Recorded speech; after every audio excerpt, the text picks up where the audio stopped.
अस्सलाम वालेकुम बच्चों, कैसे हैं आप? मैं उम्मीद करता हूँ सारे ठीक होंगे। तो जो लेक्चर नंबर 11 जो है वो आज हम स्टार्ट करेंगे। चैप्टर नंबर 1 कर रहे थे और हमने जो है वो software development life cycle start किया था। सॉफ्टवेयर डेवलपमेंट लाइफ साइकिल जो है उसकी हमें ज़रूरत क्यों है और उससे हम क्या करते हैं, ये जो है ये समझना बहुत ज़रूरी है। तो सबसे पहले समझते हैं कि एक सिस्टम क्या होता है। देखिए ना, ये अभी मैंने यहाँ पे लिखे हैं सिस्टम कंपोनेंट्स, और जो सॉफ्टवेयर डेवलपमेंट लाइफ साइकिल है ये एक मेजर टॉपिक है और ये सिस्टम जो है वो कंपोनेंट्स का एक आप कह सकते हैं कि हिस्सा है। तो सबसे पहले समझते हैं कि एक सिस्टम क्या होता है और सिस्टम कंपोनेंट्स क्या होते हैं, और उसके अंदर फिर हमें सॉफ्टवेयर जो डेवलपमेंट लाइफ साइकिल है SDLC है उसकी हमें क्यों ज़रूरत पड़ती है। तो सबसे पहले एक जो सिस्टम होता है वो एक ऐसी चीज़ होती है जो कि हमने कोई सिस्टम क्रिएट करना। फॉर एग्जांपल आप कह लें कि एक जो ऑफिस है उसके अंदर जो चीज़ें काम करके उस ऑफिस को कंप्लीट कर रही हैं वो सारी एक सिस्टम बना रही हैं। ऑफिस जो है वो एक सिस्टम है, समझ लेते हैं। अभी हम एग्जांपल ले रहे हैं, एक ऑफिस जो है वो एक सिस्टम है, उसके अंदर जो लोग बैठे हैं टेबल पे काम कर रहे हैं वो उस सिस्टम का हिस्सा हैं, ठीक है, उसके कंपोनेंट्स हैं। उधर अगर ऑफिस के अंदर टेबल्स पड़े हैं और वो नेसेसरी हैं ऑफिस को पूरा करने के लिए, तो फिर वो उस ऑफिस का हिस्सा है, मतलब सिस्टम का हिस्सा है। अगर उधर लैपटॉप्स की ज़रूरत है और लैपटॉप्स भी पड़े हैं तो वो भी कंपोनेंट्स हैं, ठीक है, वहाँ पे पड़े हों या ना हो, अगर उनकी ज़रूरत है तो वो सिस्टम की रिक्वायरमेंट्स हैं, यानी कि सिस्टम के कंपोनेंट्स हैं। इसी तरह अगर हम कंसीडर करें एक क्लासरूम को, ठीक है, अभी क्लासरूम को हम कंसीडर करते हैं तो समझ लें कि ये सारा अभी एक सिस्टम है। यहाँ पे ये जो वाइट बोर्ड है इसके बगैर हमारा लेक्चर कंप्लीट नहीं हो सकता। तो ये एक कंपोनेंट है क्लासरूम का और क्लासरूम को हम अभी सिस्टम ले रहे हैं। तो जो है white board is the component of our system है। ये जो मार्कर है इसके बगैर जो है वो पूरा नहीं हो सकता लेक्चर। तो मार्कर क्या है? कंपोनेंट है इस क्लासरूम का, मतलब कि इस सिस्टम का कंपोनेंट है। तो कोई भी ऐसी चीज़, ठीक है, और अगर कहें कि मैं अब आपका टीचर हूँ तो मेरे बगैर तो ये क्लासरूम कंप्लीट नहीं है, ठीक है, तो मैं भी एक कंपोनेंट सिस्टम का यानी कि क्लासरूम का। तो हम कह सकते हैं कि कोई भी ऐसी चीज़ जो कि एक काम कर रही होती है कंप्लीट, वो हमारे लिए जो है वो सिस्टम होती है, ठीक है। अब अगर हम कंप्यूटर साइंस के अंदर उसकी बात करें तो कोई भी एप्लीकेशन या कोई भी सॉफ्टवेयर जो है वो एक हमारे पास सिस्टम कहलाता है। अब वो ऐसा क्यों कहलाता है? क्योंकि हर एप्लीकेशन जो है उसको यूज़ करने के लिए यूज़र्स भी होते हैं, उसने कोई ना कोई आउटपुट भी देना होता है, उसके ज़रिए कोई ना कोई जो है वो काम भी किया जा रहा होता है, ठीक है। उसको जो है वो रन करने के लिए डेवलपर्स की भी ज़रूरत होती है। इसी तरह जो बहुत सी चीज़ें होती हैं उसको डाटा जो है स्टोर करने के लिए हमें जो है वो डाटाबेस वगैरह की भी ज़रूरत होती है। डाटाबेस कौन सी होगी, कैसी होगी, वो भी हमें चाहिए, ज़रूरी है। तो ये सारी की सारी चीज़ें जो है वो हमारे पास एक सिस्टम कहलाती हैं। और सिस्टम की डेफिनेशन जो है वो बिल्कुल सादा वर्ड्स में जो है आपकी बुक के अंदर लिखी हुई है, इसकी आप एक दफ़ा रीडिंग कर लीजिएगा। तो हम स्टार्ट करते हैं सिस्टम कंपोनेंट्स से। सिस्टम कंपोनेंट्स में देखिए, अब अगर हम कंप्यूटर साइंस के लिहाज से बात कर रहे हैं तो हमने कहना कि hardware, software, users, data and communication setup, ये हमारे पास जो है ये कंपोनेंट्स ऑफ अ सिस्टम है। ये जो हार्डवेयर है, आपको पता है कोई भी चीज़ है, सॉफ्टवेयर है, सॉफ्टवेयर चलेगा कैसे अगर हार्डवेयर नहीं होगा? तो सॉफ्टवेयर को चलाने के लिए सबसे पहले किस चीज़ की हमें ज़रूरत है? हार्डवेयर की। हमने पढ़ा है ना, सिस्टम सॉफ्टवेयर पढ़ा है, हमने एप्लीकेशन सॉफ्टवेयर पढ़ा है। तो हमने क्या देखा, वो किससे इंटीग्रेट कर रहे होते हैं, उनको रन होने के लिए किस चीज़ की ज़रूरत है? हार्डवेयर की ज़रूरत है, ठीक है। तो अब आपने ये कंफ्यूज नहीं होना कि हार्डवेयर जो है वो सिस्टम के बगैर जो है वो नहीं चल, सॉफ्टवेयर के बगैर नहीं चल सकता सिस्टम सॉफ्टवेयर के बगैर। तो ये दोनों एक दूसरे से जो है ना वो नेसेसरी है। इसकी देखिए ना, अगले ही कंपोनेंट हमारे पास सॉफ्टवेयर है। तो अगर हमें हार्डवेयर की ज़रूरत है तो फिर हमें सॉफ्टवेयर की भी उतनी ही ज़रूरत है। अगर मैं कहूँ कि मेरे पास हार्डवेयर मौजूद है और मेरे पास सॉफ्टवेयर नहीं है, तो क्या मैं सिर्फ वो हार्डवेयर, तो हमने पहले भी पढ़ा था, computer is a dumb machine which can not think, which can not operate any function, which can not do any thing, ठीक है। कुछ भी करना है तो उसके लिए हमें किस चीज़ की ज़रूरत पड़ेगी? सॉफ्टवेयर की ज़रूरत पड़ेगी। तो मतलब ये जो दो हार्डवेयर और सॉफ्टवेयर कंपोनेंट्स हैं, क्या इनके बगैर आप एक कंप्यूटर जो है वो उसका तस्वर कर सकते हैं? कभी नहीं कर सकते। इसी तरह चलिए मेरे पास अब सॉफ्टवेयर भी मौजूद है और मेरे पास हार्डवेयर भी मौजूद है, तो क्या सिस्टम पूरा हो गया? नहीं पूरा हुआ। कैसे नहीं पूरा हुआ? देखें, क्या एक मोबाइल फ़ोन अगर एक पड़ा हुआ है तो वो खुद से कुछ कर रहा है? नहीं कर रहा। उसको यूज़ करने के लिए जो है वो कोई ना कोई यूज़र चाहिए जो उससे कॉल्स करेगा, उससे कॉल्स रिसीव करेगा, उस पर जो है वो जो भी फंक्शन उस पर करेगा वो जो है वो यूज़र पर उसको यूज़ कर रहा है। कोई एप्लीकेशन मैं अभी यूज़ की एग्जांपल दे ले तो आप गूगल क्लासरूम यूज़ कर रहे हैं। गूगल क्लासरूम जो है वो यूज़र्स के बगैर क्या चल सकता है? अगर टीचर उधर लेक्चर पोस्ट ना करे और स्टूडेंट्स उधर से लेक्चर्स देखें ना, तो गूगल क्लासरूम का कोई फ़ायदा है? बिल्कुल भी नहीं है। ठीक है, अगर गूगल क्लासरूम जो है वो हमें जो ज़रूरियात हैं उनको पूरा नहीं कर सकता तो फिर हमें उसकी क्या ज़रूरत है? कोई ज़रूरत नहीं है। उसके अंदर हम कमेंट्स कर सकते हैं, उसके अंदर हम एक दूसरे का रिप्लाई कर सकते हैं, चैट्स कर सकते हैं, डिस्कशन कर सकते हैं।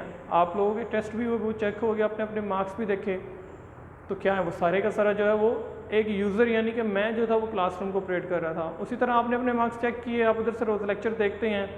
आपको अगर कोई मसला होता है जो कि अभी तक हुआ तो नहीं है, ये वैसे काफ़ी एक अजीब सी बात है कि स्टूडेंट्स को जो है वो लेक्चर्स के अंदर मसला नहीं होता, हालांकि होना चाहिए मसला, बच्चों को पूछना चाहिए। जब तक आप क्वेश्चन नहीं करते तब तक आप जो है वो नहीं सीखते।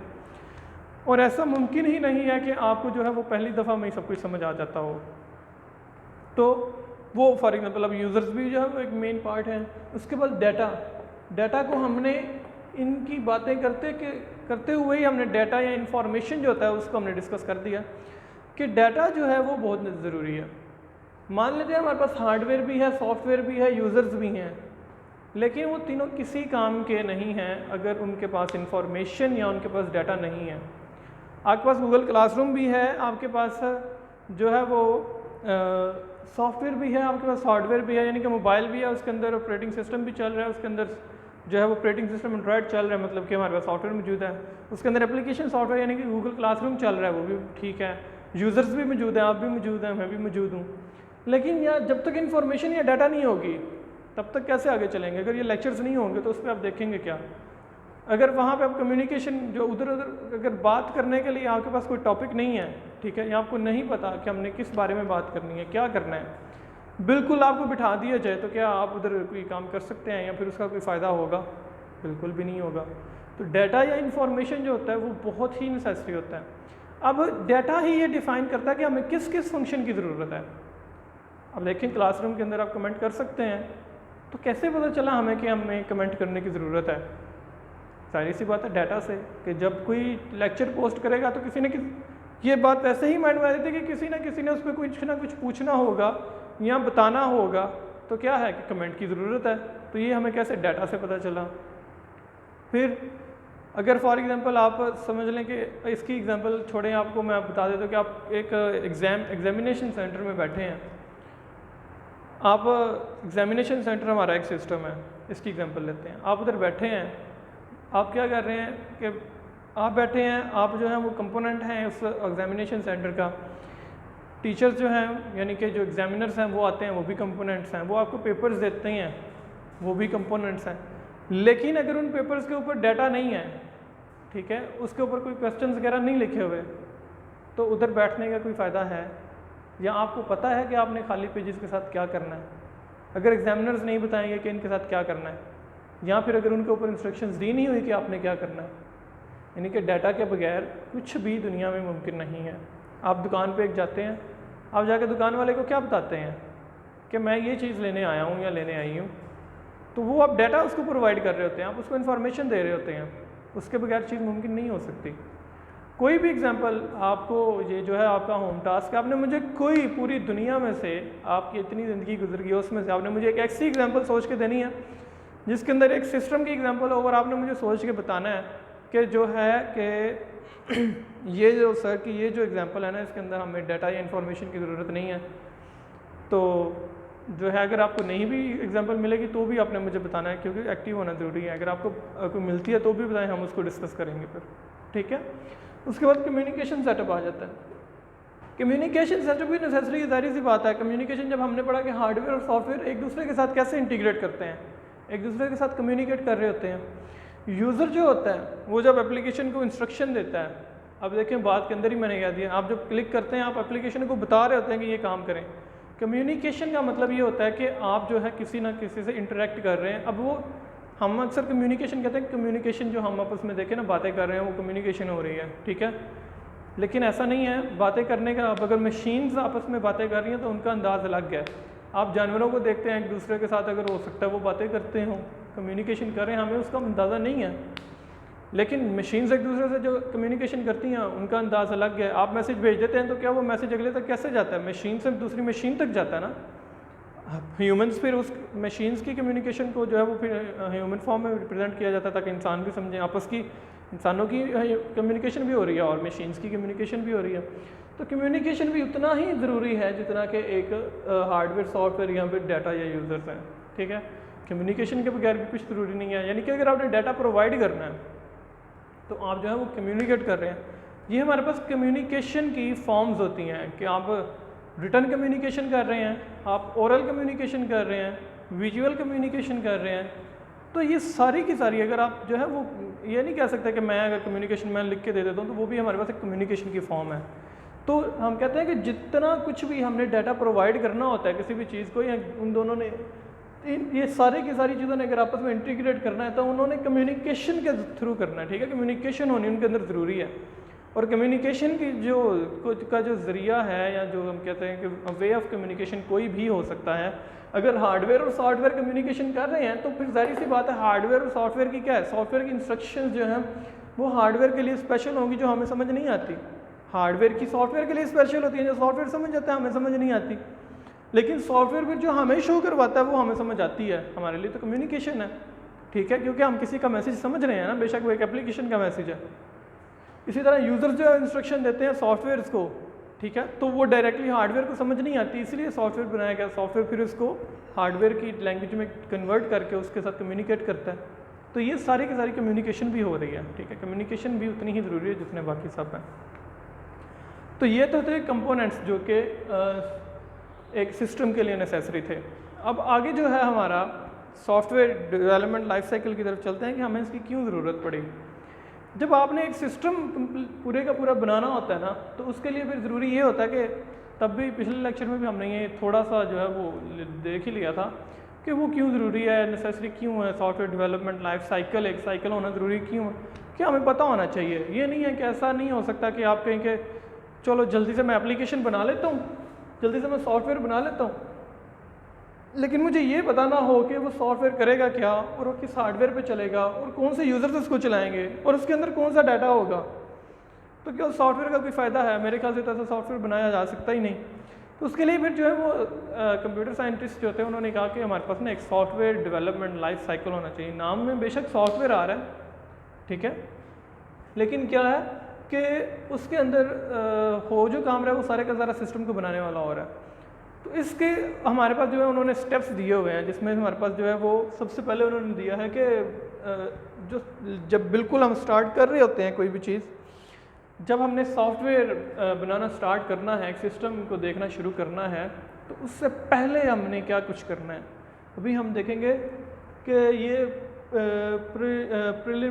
प्रिलिमिनरी इन्वेस्टिगेशंस हैं, तो ये वो वाली हैं कि जो पहले हमें सॉफ्टवेयर बनाने से पहले हमने जो है वो सारे इनका ख्याल रखना है, और फिर जो है उसके अंदर काम कैसे करना वो भी हम डिस्कस करेंगे। तो इसके लिए वो कहते हैं कि सबसे पहले क्या होना चाहिए कि सिस्टम आइडेंटिफिकेशन जो है वो बहुत ज़रूरी है। अब सिस्टम आइडेंटिफिकेशन क्या कर रही है हमारे पास? सिस्टम आइडेंटिफिकेशन जो है, अभी जो मैंने बात की थी कि मैं सॉफ्टवेयर बना लेता हूँ लेकिन मुझे पता ही नहीं है कि वो क्या करेगा, वो किस सॉफ्टवेयर पे चलेगा, तो वो ज़रूरी है, वो फिर किसी काम का नहीं है। आपने देखा होगा, आप लोगों के पास अगर अक्सर मसले आ जाते होंगे, आजकल काफ़ी मशहूर गेम्स वगैरह भी हैं, आपने देखा होगा कि बहुत सी गेम्स ऐसी होती हैं जो आपके सेलफोन्स पे नहीं चल पाती। तो ऐसा क्यों होता है? क्योंकि उन्होंने सिस्टम रिक्वायरमेंट्स जो हैं वो और रखी हुई हैं, जो आपके सेलफोन्स में जो है वो उतनी रिक्वायरमेंट्स जो है वो उसकी पूरी नहीं कर रहा होता, स्पेसिफिकेशंस को मीट नहीं कर रहा होता। तो क्या है कि सिस्टम आइडेंटिफिकेशन के सबसे पहले अभी ये सिस्टम आइडेंटिफाई करना बहुत ज़रूरी है। सिस्टम आइडेंटिफाई करना ऐसे ही है ना, जैसे अभी मैंने आपको कहा था कि एक क्लासरूम को हम जो है वो कह सकते हैं कि हमारे लिए सिस्टम है, लेकिन अगर आप क्लासरूम को समझेंगे ही नहीं कि ये हमारे लिए सिस्टम है तो फिर आप क्लासरूम के कंपोनेंट्स कैसे पूरे कर सकते हैं। जब एक दो हमने समझ लिया कि क्लासरूम जो है वो ये एक सिस्टम है और इसके अंदर फिर हमें ये वाले कंपोनेंट्स चाहिए, तो फिर हम उसके अंदर काम कर सकते हैं। अगर हमें पता होगा कि अच्छा ये क्लासरूम है, इसके अंदर हमें स्टूडेंट्स की ज़रूरत है, इसके अंदर हमें क्या है कि एक वाइट बोर्ड की ज़रूरत है, स्टूडेंट्स को बुक्स की ज़रूरत है, नोटबुक्स की ज़रूरत है, टीचर्स को मार्कर्स की ज़रूरत है, बोर्ड मार्कर्स वगैरह की, और क्या है कि बच्चों को जो है वो पेंसिल्स वगैरह की ज़रूरत है। ठीक है, क्लासरूम के अंदर बैठना अगर गर्मी है तो पंखों की ज़रूरत है। ठीक है, तो ये सारे के सारे क्या है कि एक सिस्टम को हम आइडेंटिफाई कर रहे हैं। ठीक है, हमने आइडेंटिफाई कर लिया कि क्लासरूम जो है वो हमारे पास एक सिस्टम है। अब इसकी एग्जांपल ऐसे ही है कि मैं आपको जब कोई भी टास्क दिया जाता है, जब एक यूज़र आता है एक कंप्यूटर साइंटिस्ट के पास, तो यूज़र को इस बात का पता नहीं होता कि एप्लीकेशन कैसे काम करती है या एप्लीकेशन होती क्या है। उसको बस इतना पता होता है कि मैंने एक एप्लीकेशन बनवानी है जो मेरे काम कर दे। अब वो एप्लीकेशन के लिए हमें क्या क्या चीज़ें चाहिए, उस एप्लीकेशन के लिए हमने क्या क्या कुछ जो है वो इकट्ठा करना है, हमने उसको कैसे यूज़ करना है, ये सारा कुछ आइडेंटिफाई करना जो है वो हमारे पास वो एप्लीकेशन जो है वो हमारे पास एक सिस्टम है, और उसके जो कंपोनेंट्स हैं वो हमने डिसाइड करने हैं, हमने देखने हैं। फॉर एग्जांपल मैं आपको कहता हूँ कि आपने जो है वो एक कैलकुलेटर बनाना है। अब कैलकुलेटर तो साइंटिफिक कैलकुलेटर भी होता है और एक ऑर्डिनरी कैलकुलेटर भी होता है। अब मैंने कह दिया कि आपने कैलकुलेटर बनाना है, तो क्या आप कौन सा कैलकुलेटर बनाएंगे? अगर दोनों आप बनाएंगे दोनों ठीक होंगे, लेकिन ये डिसाइड किसने करना है? ये आपने जब सिस्टम एनालाइज कर रहे हो ना, तो आपने खुद बता देना कि अपने जो है वो आपका जो कस्टमर होगा तो उससे पहले खुद पूछ लेते हैं कि आपका जो क्लाइंट होगा उससे पहले खुद ये बात पूछ लेते हैं कि हाँ जी बताएं आपने जो एप्लीकेशन चाह रहे हैं उसका मकसद क्या है। ठीक है, उसको आइडेंटिफाई करने के लिए जब सिस्टम को आइडेंटिफाई कर रहे होते हैं तो हम कम्युनिकेशन कर सकते हैं वो यूज़र के साथ। हमें जो इन्फॉर्मेशन हमें चाहिए होती है उसको हम पहले से ले सकते हैं। उसके बाद जब सिस्टम आइडेंटिफाई हो गया, हमें पता चल गया कि अच्छा ये जो एप्लीकेशन है ये इस तरह की एप्लीकेशन चाह रहे हैं और इसके अंदर ये काम होगा, अच्छा जी आ गया समझ, ठीक है। अब क्या है कि सिस्टम की स्कोप जो है उसको भी डिस्कस करना ज़रूरी है। स्कोप जो है इससे क्या मुराद है? इससे मुराद ये है कि वो जो सिस्टम हम डिज़ाइन करेंगे या जो एप्लीकेशन हम डिज़ाइन करेंगे या बनाएंगे तो वो कहाँ कहाँ पे यूज़ हो सकती है, कौन कौन लोग उसको जो है वो यूज़ कर सकते हैं और किस किस तरह से यूज़ कर सकते हैं, और वो कितना प्रेशर जो है वो ले सकती है। मतलब एक टाइम पे आपको पता है जब बोर्ड का रिज़ल्ट आता है तो इतना ज़्यादा रश एक टाइम पे हो जाता है बोर्ड की वेबसाइट पे, जो यूज़र्स होते हैं वो इतने ज़्यादा उसको एक्सेस करने लग जाते हैं कि वो वेबसाइट ओपन ही नहीं हो रही होती, रिज़ल्ट ओपन ही नहीं हो रहा होता। फिर आहिस्ता आहिस्ता जैसे जैसे टाइम गुजरता जाता है वो आहिस्ता आहिस्ता से लोड कम होता जाता है, तो फिर क्या है कि हमें आहिस्ता आहिस्ता वहाँ से रिज़ल्ट जो है वो मिल जाता है। तो वो जो सिस्टम है उसका स्कोप क्या होगा? क्या वो एक बंदे के लिए एप्लीकेशन होगी, 10 बंदों के लिए होगी, एक कंपनी के लिए होगी, कंपनी के अंदर कितने एम्प्लॉय होंगे, ठीक है, या एक जनरल टाइप की आप बना रहे हैं ताकि आप डिफरेंट कंपनीज़ को वो दे सकें, ठीक है, उसके अंदर थोड़ी बहुत चेंजिंग्स करके। तो ये सिस्टम स्कोप है, ये आपने ये भी आइडेंटिफाई करनी ज़रूरी होती है। उसके बाद अल्टरनेट सोल्यूशंस। अब आपने एक तरीका सोच लिया अपने जहन में, अल्टरनेट का मतलब होता है मुतबादिल। आपने एक तरीका अपने जहन में सोच लिया, अच्छा मैं ऐसा करके ना एप्लीकेशन बना लेती हूँ तो उसके अंदर ये चीज़ें होंगी तो ये सारा काम जो है ना वो क्लाइंट को जो चाहिए वो पूरा हो जाएगा।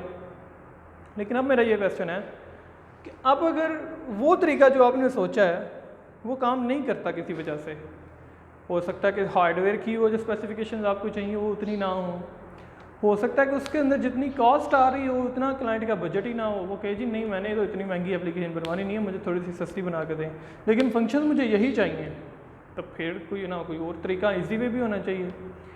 या फिर बहुत से ऐसे हमें टीम, अगर आपने जो तरीका सोचा उसके अंदर आपको बहुत ज़्यादा टीम की ज़रूरत है लेकिन आपके पास इतनी बड़ी टीम नहीं है, तो फिर आपको एक ऐसा तरीका सोचना पड़ेगा कि जिसमें आपको 1 या 2 बंदे जो है मिलकर वो एप्लीकेशन कंप्लीट कर सकें, ठीक है। और या फिर अगर आप देखते हैं कि आप एप्लीकेशन बना रहे हैं, एट द एंड जाकर आपको पता चलता है कि ये जो मैंने जो सारी एप्लीकेशन ये तो बहुत स्लो है, इसको तो तेज़ करना पड़ेगा, तो आपके पास कोई तरीका होना चाहिए उसका भी। तो डिफरेंट जो अल्टरनेट सॉल्यूशंस हैं ये पहले से सोच लेते हैं। जैसे फॉर एग्जांपल हम जब टूर पे जाते हैं, आप लोग पता है जब टूर पे आप जाने लगते हैं, वो टूर तो छोड़े, आप समझ लें लड़कियां हैं, आप सब तो आप सोचेंगे आप शॉपिंग के जाने लगे हैं। शॉपिंग पे जाने से पहले आप सोच लेते हैं आपने कितने सूट लेने हैं, कितने के लेने हैं, कहाँ से लेने हैं, किस किस तरह के लेने हैं। अगर ये सारा कुछ हम पहले से सोच के जाएँ और उस पर अमल करें तो काफ़ी फ़ायदा होता है कि नहीं होता? डेफिनेटली होता है। और अगर आप ऐसे ही, मुझे लगता नहीं है कि कभी ऐसे ही चले जाते होंगे कि चलो ठीक है इतने पैसे ले जाते हैं, इतने में जो कुछ आएगा वो लेके आ जाएंगे, मेरे ख्याल से तो ऐसा कहीं पे भी नहीं होता। तो सब कुछ जो है वो पहले डिसाइड करना ज़रूरी होता है। फिर अगर आप शॉपिंग करने जा रहे हैं, आप चलें एटलीस्ट और कुछ नहीं तो ये तो डिसाइड करते हैं ना कि हमने कहाँ पे जाना है शॉपिंग करने। ये तो नहीं कहते चलो घर से निकलते हैं जहाँ पे जाके हमें कुछ नज़र आएगा वहाँ से कुछ ले लेंगे, ऐसा भी नहीं होता। तो अल्टरनेट सॉल्यूशंस जो हैं, जब आपने एक तरीका सोच लिया तो फिर जाहिर सी बात है आप ये भी सोचते हैं कि अच्छा अगर यार मुझे ना कोई फ़लाँ जगह से अगर कोई अच्छी चीज़ ना मिली तो मैं फिर किसी और जगह से जाके ले लूँगा। तो ये अल्टरनेट सॉल्यूशन है, ठीक है। तो वो यहाँ पे भी हमें वो अप्रोचेज़ को जो अपनाने के लिए हमें अल्टरनेट सॉल्यूशंस भी हमारे पास होने चाहिए। उसके बाद हमारे पास है फिजिबिलिटी स्टडी। फिजिबिलिटी स्टडी क्या है? फिजिबिलिटी होता है कि ऐसी कोई चीज़ कि जो हमें आप समझ लें कि फिजिबिलिटी को अगर मैं सादा अल्फाज में एक्सप्लेन करूँ तो एक काम के होने की जो है वो कितने % चांसेस हैं, कितने % श्योरिटी से मैं कह सकता हूँ कि ये काम हो जाएगा। ये मेरे पास एक फिजिबिलिटी है, ठीक है। तो फिजिबिलिटी स्टडी भी जो है ज़रूरी है। अब मैं ये कह लूँ कि मैंने जनाब क्या करना है कि एक एरोप्लेन ख़रीदना है अगले महीने, तो ये बात तो बिल्कुल नामुमकिन है ना। मुझे पता है एरोप्लेन मैं नहीं खरीद सकता, इसकी फिजिबिलिटी क्या होगी? 0% होगी। और अगर मैं कहूँ कि मैंने जो है वो कोई कल एक नया बोर्ड मार्कर लेके आना, तो ये मेरे लिए पॉसिबल है, इसकी फिजिबिलिटी 99% है। 1% एरर हमेशा रहता है, हो सकता है कल मैं आऊँ ही ना, हो सकता है कल लॉकडाउन हो जाए, तो कुछ भी है, ठीक है। ये फिजिबिलिटी रिपोर्ट है। तो फिजिबिलिटी जो है वो स्टडी भी हम करते हैं। फॉर एग्जांपल शॉपिंग वाली जो हमारी है एग्जांपल, उसी को कंटिन्यू करते हैं। और मैं आपको कहता हूँ कि ऐसा है कि आप ना चल रहे हैं, आप प्लान कर रहे हैं, लेकिन आप कहते हैं कि यार पता नहीं मैं कल, हम प्लान तो कर लिया कल जाएंगे, लेकिन कहीं लॉकडाउन ना हो जाए, या फिर आजकल गवर्नमेंट ने काफ़ी सख्ती की हुई है तो ये ना हो कि कहीं दुकानें बंद हों, या फिर क्या हो सकता है, कितने % चांसेस हैं कि खुली होंगी दुकानें, कितने % चांसेस हैं कि नहीं खुली होंगी दुकानें, ठीक है। ये हमारे पास क्या है, एक फिजिबिलिटी स्टडी है जो हम कर रहे हैं। और अगर इसको हम सॉफ्टवेयर के अंदर देखें तो वो फिर वही आ जाता है कि मैंने सोच लिया कि मैं एक एप्लीकेशन बनाऊंगा, लेकिन मुझे पता नहीं है कि उसके अंदर कितने % चांसेस हैं कि जैसे मैं सोच रहा हूँ वैसे सब कुछ काम करेगा। क्योंकि अक्सर ऐसा होता है ना, जैसे हम सोच रहे होते हैं वैसे नहीं होता, तो एप्लीकेशन के अंदर भी वैसा ही है। तो अगर वैसा नहीं होगा, ये कितने % चांसेस हैं आपको अपनी, इसमें सबसे पहले तो चीज़ आ जाती है कि क्या हमारे पास जो है वो कॉस्ट वो सारी पूरी आ रही है तो ठीक है, फिजिबिलिटी स्टडी थोड़ी बेहतर हो जाती है कि अगर बजट वगैरह है तो फिर तो भाई कुछ भी हम कर सकते हैं। हार्डवेयर जो है वो जो क्लाइंट कह रहा है उसके साथ साथ हम उसको जो है वो एडजस्ट कर सकेंगे, शायद कर सकें, ठीक है। सॉफ्टवेयर उस तरह का हमने उसको देना है, हाँ ठीक है दे लेंगे। यूज़र्स जो है वो कह रहा है मैंने 100 लोगों के लिए एप्लीकेशन चाहिए, तो क्या वो 100 लोगों के लिए पॉसिबल होगी? 100 लोग उस पर जो है वो एडजस्ट कर सकेंगे? अब बेसिकली जो होता है ना, ऐसा नहीं होता कि आप कहेंगे एक एप्लीकेशन है चाहे 10,000 बंदे उसको इंस्टॉल करके यूज़ करने लग जाए। जो एक एप्लीकेशन होती है वो एक टाइम पे कितना डाटा जो है, आपको पता है अक्सर आप लोग बैंक जाएँ अगर, तो वहाँ पे अक्सर लंबी लंबी लाइन लग जाती है और वो कहते हैं जी सिस्टम काम नहीं कर रहा।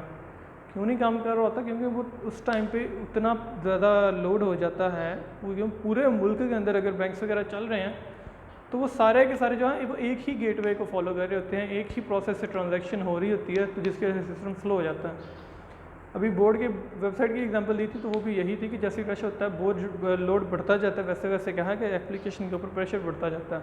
तो उसके सर्वर्स हमने बड़े करने हैं, उसके सर्वर्स छोटे लगाने हैं, उसको कैसे डाटा मैनेज करना है कैसे नहीं करना, वो सारा कुछ फिर जो है वो बजट पे आ जाता है। तो इसलिए फिजिबिलिटी स्टडी के पहले हमें बताना चाहिए कि कितने % हमारे पास चांसेस है कि हम इसको 100% वही चीज़ बना लेंगे जो हमने सोच लिया है। तो फिजिबिलिटी स्टडी भी इसकी पहले होनी चाहिए। कभी भी एक ऐसा काम जो बस फिक्शनल मैं सोच लूँगा मैंने एक टाइम मशीन बनानी है, क्योंकि थ्योरी में तो मौजूद है कि टाइम मशीन बन सकती है, लेकिन प्रैक्टिकली अभी तक वो पॉसिबल नहीं हो सका।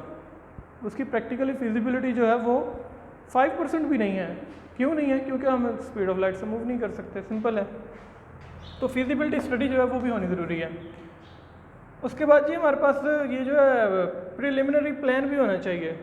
प्रिलिमिनरी प्लान से क्या मराद है? प्रिलिमिनरी मतलब पहले मैंने आपको बताया था प्रिलिमिनरी इन्वेस्टिगेशन में कि इसका मीनिंग होता है कोई भी चीज़ जो कोई काम स्टार्ट करने से पहले जो हमें चीज़ें होती है ना, प्री मतलब जैसे 9th से पहले प्री 9th अप होती है ना, तो ये उसी तरह प्रिलिमिनरी प्लान है हमारे पास के पहले कोई वो जो है वो इन्वेस्टिगेशन स्टार्ट कर, वो सॉफ्टवेयर स्टार्ट करने से पहले आपके पास वो प्लान 100% होना चाहिए।